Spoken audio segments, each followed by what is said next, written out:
Alright, making a video. I believe so. Yeah, sure.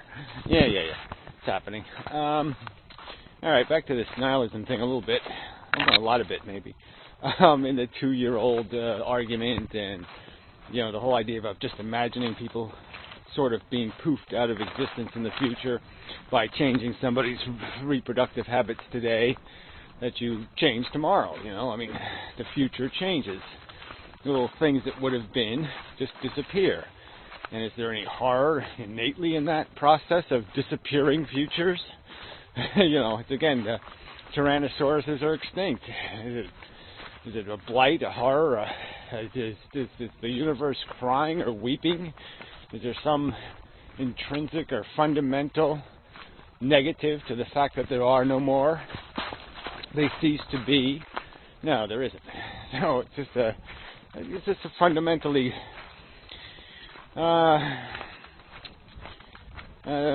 what's the right word for it? It's all this projection stuff, and it's this idea that there's a difference between the value we project, the value we see in something, versus what creates the value. So this mechanism of sensation creates the value. I've said this so many times, and I don't get arguments negating this as a truth, that we possess a value state in just feeling. Anything that feels generates value and creates it. Unlike matter, value can be created and destroyed. Value can be God damn. There's no value in this muck. Fuck. I'm gonna have to find another path. They're all bad. No way to navigate my woods anymore. Anyway, alright, so this is the dig here. It's really, what are we really value? Oh, fuck. Damn, that's gonna leave a mark. What are we what are we really valuing? What is the real the chips that the game is made out of, that we're negotiating, that we're transactioning?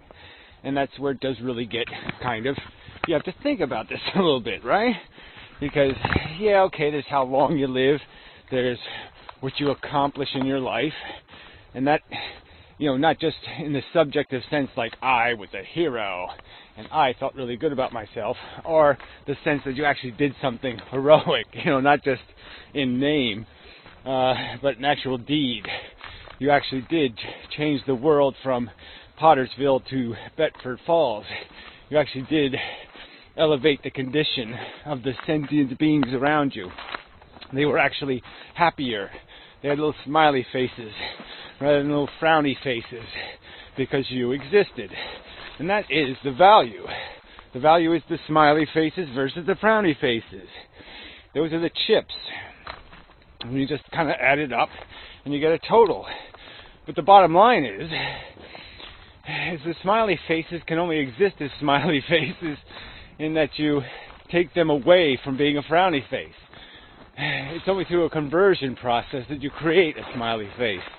Nothing is intrinsically smiley face. It's intrinsically frowny face until you satisfy it. Satisfy the needs of its condition. Give it the right temperature to live in. It's cold here, frowny face. Give it a satisfaction, a comfort, and no fear of things falling on it, or horrors happening, or diseases coming, or whatever thing that might be turning making a little frowny face because there's worry or concern or angst and all that negative shit. It's all through this conversion of a frown into a smile. And so the argument is, if you can just poof the frown out of existence, you don't got to convert it into a smile. You don't have to make it happy. It's one less problem to solve. And that's what we are. We're a problem to be solved. And the resolution is just to zero out this, to erase the equation. Just say, quit doing the math. There's no bargain here. And it's basically just a game of take the money, take all the money you have. Somebody just takes it all, and then you spend your time trying to get some of it back. Trying to get somewhere where you can, convert some empty slots where the money's been stolen from and put the money back in them. Fill it back in with the deed, with the accomplishment in life. The paradox of our circumstance, it's not really a paradox, but the curiosity of our circumstance is that we can be actually productive as individuals. As a kind, we are doomed to failure. As a species, as a form of matter, living things are doomed to failure. Because they are serving no need, they do not create. But as individuals, we can actually be truly productive, because we can actually do some sort of positive thing, Scroogey thing, whatever you want to call it, but we can do a thing where we actually we actually clean up more mess than we create. We actually not only clean up the mess of our own psychology, that is, maintain ourselves in a relatively comfortable state throughout our existence, not too much harm imposed, no huge blights, no huge injuries or diseases or miseries or sufferings. So we escape personally without being too badly harmed. But we, in our behavior with the rest of the world, interaction, also make them much better off. So we do the bet for false thing. We make the world a better place, and make it possible for a better future,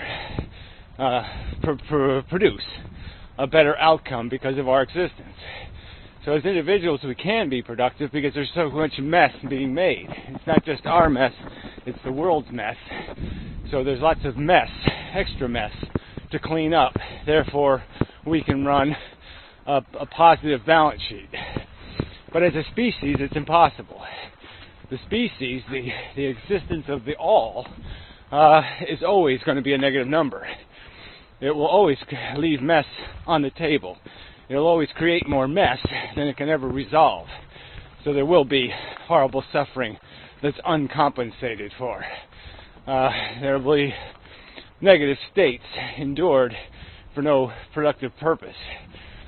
No worse state will be resolved because of this bad state. As it is now, the only way you really justify much of your suffering is in some hope that you'll accomplish something that will ameliorate greater suffering. And but that's not, well, I don't even get to the psychology of what motivates people, because that's another joke here, right? What's motivating people is not some sort of affirmation of life. It's a fear of death. They justify and defend because the boogeyman is after them. This negative of their futility, realization of their ends, realization of the completion of their existence will inevitably end up in that idea that you're just going to be some photo in some box in a closet somewhere. Yeah, there's old Uncle blah blah blah. There's old Grandpa blah blah blah. That's all you're going to be, is that guy. Oh yeah, he's some relative of some relative. Yeah, and people just run for that.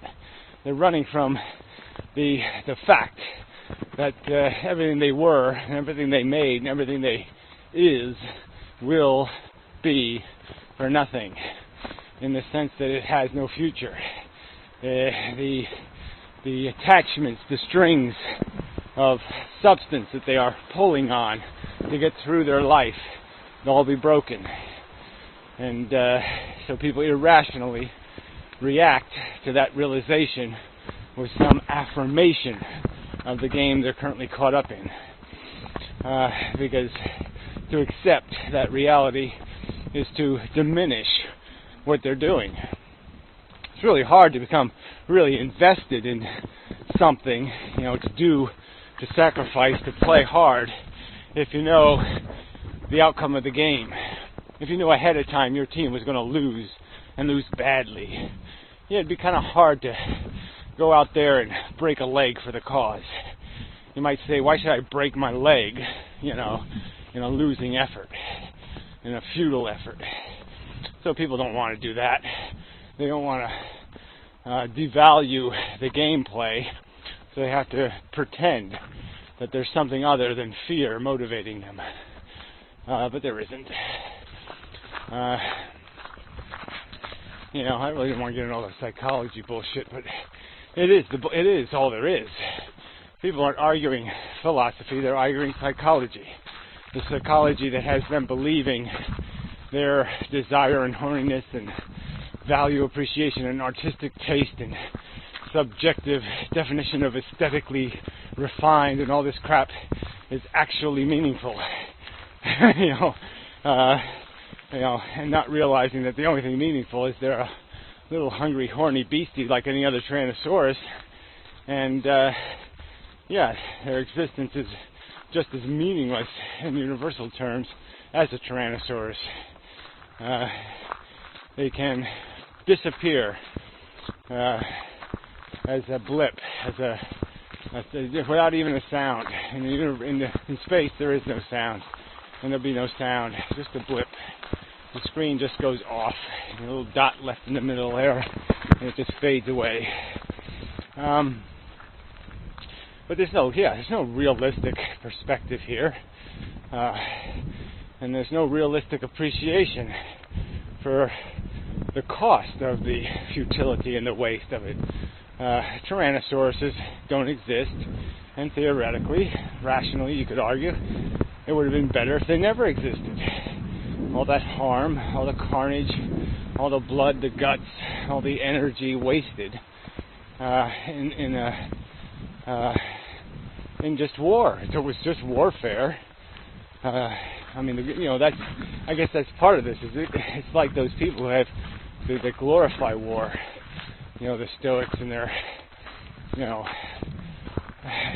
it's blood curdling. The lengths people will go to defend the preposterous, that they will in fact glorify. Just wasted energy, wasted hate, wasted love, waste everywhere. Just to deny a simple truth that in some ways obliges nothing from you except the realization that maybe you shouldn't gung-ho it. You shouldn't promote it. You shouldn't shove more of it down the goose's throat. You shouldn't force feed the eternal life machine. That you should just maybe, slowly weed it out. Let it just slowly wind down. Because the clicks on this clock aren't going anywhere, aren't producing anything. Little dog in its coat. Very cute. Chick's cute too. Nice ass and such. Hey, pup. Hey. Oh. Yes, it's okay.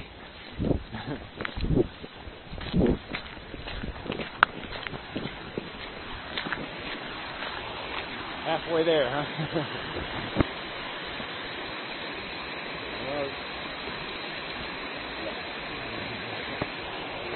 Okay.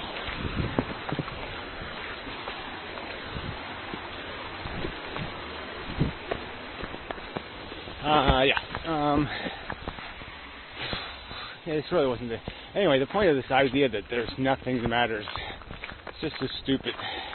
Just recognize what does matter. I should have just stopped. Well, I was talking about the frowny faces and the smiley faces, because that's all we're doing. We're just converting intrinsic negatives into temporal positives, and there's just no point in playing the game. You'll always lose. You always leave negative on the table, and the positives have no value to compensate for other negatives. the value of the smiley face is used up in acquiring the smiley face. The comfort bestowed by your gratification in eating is consumed by you. Okay, it doesn't have power to undo the suffering of someone else. So it has no intrinsic or fundamental value. It only has value relative to your negative condition. You can't have the positive without the negative. Sad, tragic, rotten truth. Lament it, don't deny it. Damn it. Anyway. So next time and such. So forth and whatnot. Alright, adding on to the video, I think. Yeah, I think I am. Yeah, sorry. Yeah, I'm a little disappointed. The other video was a little bit rambly and incoherent. Walk and talks are always a little difficult. You know, unless you have it. You know, sometimes you get a little distracted and you're just not as concise as you like to be. And I'd like to make the videos that are more concise and directed and sharper, a little pointier. So yeah, my bad there. But sorry, you know, I can't undo it. I try to do better in the future, blah, blah, blah. But part of it's just this medium. It is difficult. But saying that, yeah, I mean, that's something I'm going to work on. Is, you know, we have to force people, each other, to play in a narrower, focused realm for each subject. You know, they just always blend into each other and go all kinds of directions, and thought experiments are never, the rules aren't obeyed. People just keep re-arguing from some different perspective, and not dealing with direct questions they're asked. You know, you can do the different analogies to the life game, and people just keep changing the game. You say these are the rules of the game, basically. Now explain how it's rational to force somebody to play this game. And they can't, you know, if they obey the rules, they can't do it. So they have to break the rules to make it make sense, to create the pre-existing condition that satisfies their condition, which is create a subject that needs the thing to happen, and therefore you can justify the thing happening because there's a subject who needs it. That kind of bullshit. And they just ignore the equation, which is the real equation, which isn't about, you know, it's like this argument with Efilism. People just keep saying there's somehow we're telling people their life isn't worth living. It's not the argument. We're saying in theory it's not worth living. I mean, that yes, probably explicitly your life isn't worth living. We're not saying you're wrong to think it is worth living, because we don't think about ourselves or our life. Our desire is not made out of thinking process. Desire is made out of more innate emotional process. So of course you can believe there's purpose in living, but you really can't construct it rationally. I mean, the irony for me is I'd prefer to be done with living, and yet I just have these uncertainties about letting go of the idea that I might be necessarily important, that and that maybe I should, at minimum, if I'm going to leave, sacrifice myself in some major way, you know, become a cannonball for the purpose of the war. You know, that they're all out of stuff to catapult into the fort, and I should volunteer myself and be catapulted in the hope that I will, you know, blow up the fort, you know, splatter on them good, you know, to whack a few of them on my way. And, you know, so you get into that kind of thought process of how do I maximize my value to the cause. And some of those maximization strategies are very personally unappealing. They're logically sound. I mean, I technically should try to, you know, become the biggest pain in the ass possible, blow up as big as I can blow myself up kind of thing. That seems like the logically sensible thing to do as a good soldier, is to make yourself as pernicious an adversary as possible, as difficult to just take out as many as you can kind of bullshit. And but it doesn't have any personal appeal. So here there's a conflict between what my understanding of the truth, that I should sacrifice myself harder and with more, be willing to be nailed against these crosses, and the truth that that's what I should do if I want to be a good soldier, and the non-truth of I don't want to. And so people certainly are entitled to believe their life is sufficiently efficient. They're entitled to believe, to feel, let me put it that way, they're entitled to feel needful and wantful and desirous of more, of something they haven't accomplished, of an idea that they have more to live for, that there's more good to do, there's more happiness to be had. They're entitled to want in an emotional way to live. They're entitled to be afraid of death. They're entitled to just merely state that they must live because dying seems unacceptable. And there'll be no good day to do it, so they'll put it off. A reasonable thing to do in the personal context, but it isn't really rational. It's just them saying subjectively, personally, I want, I need, I desire. It's just saying I'm hungry. And that's back to my argument, that the hunger is the thing that creates the sense of value. That without the hunger, the food is just mass. That's all it is, just calorie mass. It's nothing. It has no intrinsic value. The hunger gives it value. And that's the truth of existence. It is not intrinsically functional. It is not intrinsically productive. And that a life is not intrinsically going to produce more than it consumes. And that I would argue most human lives certainly consume, in terms of producing suffering, more than they produce, which is preventing suffering or eliminating suffering. So they can assume a hope. They can hope. They can aspire to. But if they're going to be rational, strictly, and honest, they have to concede that is only a delusion of value. That it's only delusional mechanisms, emotional mechanisms, that are providing them with that perception. Just like any other bigotry or racism or nonsense, it's completely a product of the irrational parts of human psychology, not the logical, reasonable parts. The need is what's generating the thought, not the other way around. They're not thinking their way into needing to live or wanting to live. And they're doing exactly the opposite. They're unthinking their way into an excuse to not apply the rational imperative or description.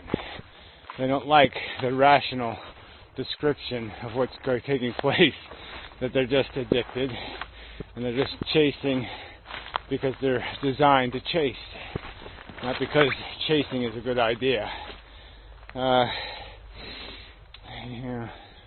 anyway, we're back to again psychology versus philosophy, emotion versus logic,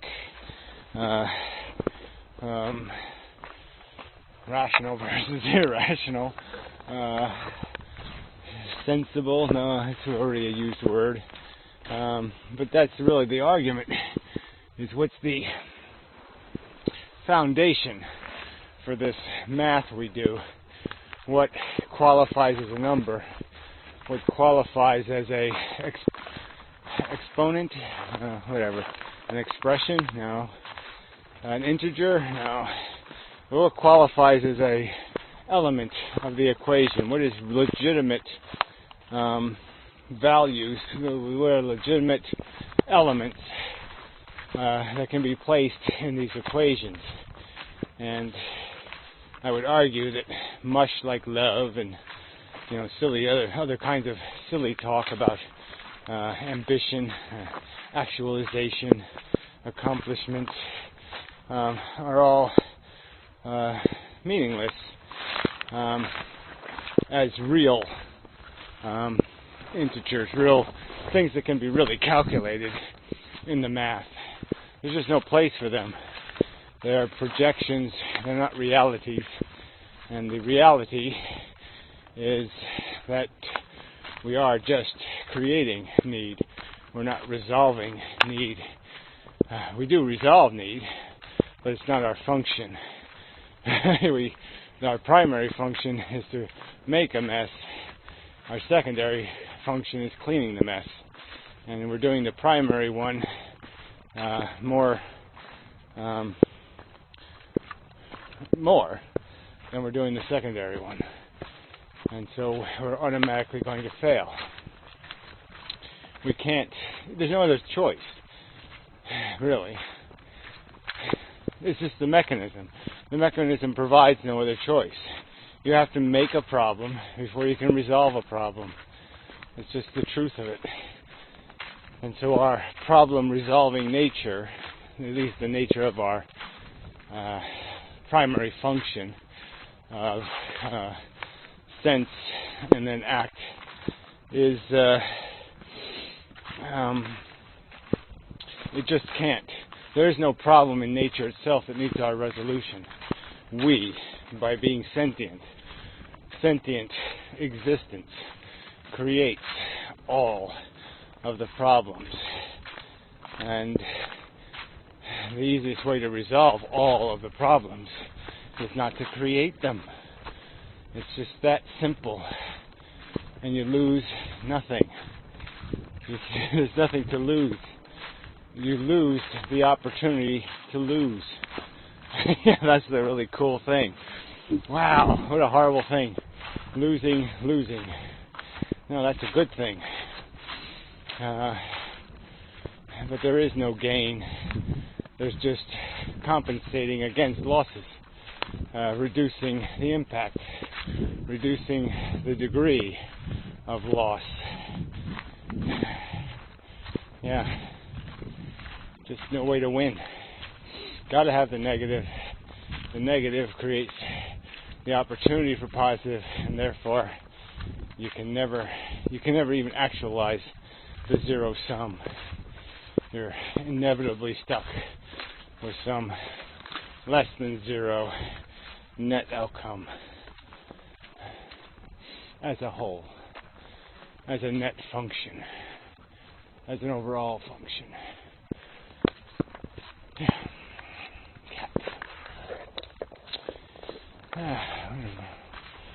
My cat go in? I don't recall. I believe he did. Oh, my cat. That's kind of not really my cat. House cat, we'll call him. Ouch. Yeah, I think that's all. I gotta go check some maintenance work here. Mud everywhere. Anyway. Yeah, that's all. Till next time.